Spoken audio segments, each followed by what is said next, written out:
ತಮಿಳುನಾಡಿನ ಒಬ್ಬ ಪೋಖ್ರಿ ಮಂತ್ರಿ, ಅವನ ಹೆಸರು ಪೊನ್ನುಮುಡಿ. ಅವರ ಅಪ್ಪ ಅಮ್ಮ ಅವನನ್ನು ಯಾಕೆ ಹುಟ್ಟಿಸಿದ್ರು ಅಂತ ನನಗಿನ್ನೂ ಗೊತ್ತಿಲ್ಲ. ಮತ್ತು ಈ ರೀತಿ ಬೇರೆ ಧರ್ಮಗಳಲ್ಲಿ ಏನಾದ್ರು ಮಾತಾಡಿದ್ದಿದ್ದರೆ ಇಷ್ಟೊತ್ತಿಗೆ 100 ಕಡೆ ಬಂದಿರೋದು ಅವನು ತಲೆ ತೆಗಿಬೇಕು ಅನ್ನೋದು. ನಮ್ಮಲ್ಲಿ ಇನ್ನೂ ಆ ಮನೋಸ್ಥಿತಿ ಬಂದಿಲ್ಲ. ನಾನು ಬರಬೇಕು ಅಂತ ಹೇಳಿಲ್ಲ, ಬಂದಿಲ್ಲ.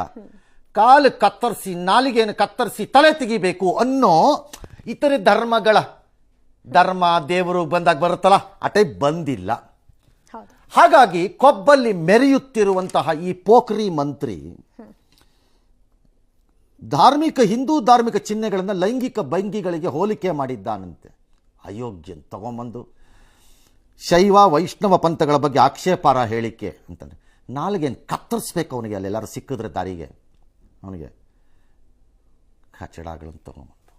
ಯಾಕೆ ಹುಟ್ತೀಯ ನೀನಂತವರೆಲ್ಲ ಇನ್ನೂ ದರಿದ್ದ. ಅಷ್ಟೇ ಇಲ್ಲ, ಯಾವುದೋ ಸೆಕ್ಸ್ ವರ್ಕರ್ಸ್ಗೆಲ್ಲ ಅದನ್ನು ಕಾಮೆಂಟನ್ನು ಸೇರಿಸಿ ಕಂಪೇರ್ ಮಾಡಿ ಇವನನ್ನು ಎಲ್ಲರೂ ಗಲಾಟೆ ಮಾಡಿದ ತಕ್ಷಣ DMK ಅವರು ಇಲ್ಲ ಅದೆಲ್ಲ ನಾವು ಒಪ್ಪಕ್ಕಾಗಲ್ಲಪ್ಪ ಅಂತ ಹೇಳ್ಬಿಟ್ಟು ಯಾವುದೋ ಪಾರ್ಟಿ ಪೋಸ್ಟಿಂದ ತೆಗೆದುಬಿಟ್ಟಿದಾರಂತೆ. ಉಪ್ಪಿನಕಾಯಿ ಹಾಕೊಂಡು ನೆಕ್ಕೋ ಅನ್ಬೇಕು ಆ ಸ್ಟಾಲಿನ್ಗೆ. ನಿಮ್ಮ ತಂದೆ, ಇನ್ಯಾರೋ ತಾಯಿ ಅಥವಾ ನಿಮ್ಮನೆಯಲ್ಲಿರೋರು ಯಾರೋ ಹೆಣ್ಣುಮಕ್ಕಳು, ಆ ಕನ್ನಿಮೂಳಿನ ಇದಾರಲ್ಲಪ್ಪ, ಈ ಥರದ ಕಾಮೆಂಟ್ರಿ ನಿಮ್ಮಲ್ಲಿ ಹಾಕಿದ್ರೆ ಹೆಂಗೆ ಅನಿಸ್ಬೇಕು ನಿಮ್ಗಳಿಗೆ? ಮಂತ್ರಿಯಿಂದ ತೆಗೆದಿಲ್ಲ, ಇನ್ನೂ ಯಾವುದೋ ಪಾರ್ಟಿ ಪೊಸಿಷನ್ನಿಂದ ತೆಗೆದಿದ್ದಂತೆ. ಇವನು ಈ ಕಚಡ ಕಂತ್ರಿ ಹಲ್ಕಟ್ಟು ಇದಾನಲ್ಲ, ಇವನು ಈ ಮಂತ್ರಿ ಅನ್ನಿಸ್ಕೊಂಡಿರುವಂತಹ ಏನಿರ್ಬೋದು, ಅವನು ಹಂದಿ ಆದರೂ ಬೆಟ್ರು. ಇವನು ಈ ಮಂತ್ರಿ ಫಸ್ಟ್ ಅಲ್ಲ ಸಿಗಾಕೊಂಡಿರೋದು ಈ ಥರ. ಹಿಂದೆ ಇದೇ ಥರ ಹೆಣ್ಮಕ್ಳ ಬಗ್ಗೆ ಮಾತಾಡ್ದ, ಆಸ್ತಿ ಕೇಸಲ್ಲಿ ಜೈಲು ಶಿಕ್ಷೆಗೆ ಗುರಿಯಾದ. ಹೇಳಿ ತಿಂತಿದೆಯಲ್ಲ, ಆವಾಗ ಚೆನ್ನಾಗಿತ್ತು ಆಸ್ತಿ ಶಿಕ್ಷೆನಲ್ಲಿ ನಿನಗೆ. ಸುಪ್ರೀಂ ಕೋರ್ಟ್ ತಡೆ ಕೊಟ್ಟಿದ್ದ ಕಾರಣಕ್ಕೆ ಅನರ್ಹತೆ ರದ್ದಾಗಿ ವಾಪಸ್ ಸ್ಟಾಲಿನ್ ಸಂಪುಟಕ್ಕೆ ಬಂದಿರೋದು.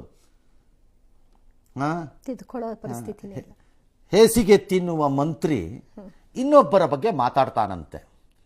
ತಮಿಳುನಾಡಿನ ಹೆಣ್ಣು ಮಕ್ಕಳು ಇನ್ನೂ ಮರ್ಯಾದೆ ಉಳಿಸ್ಕೊಂಡು ಹಾಗೆ ಕೂತಿದ್ದೀರಲ್ಲ ನೀವು.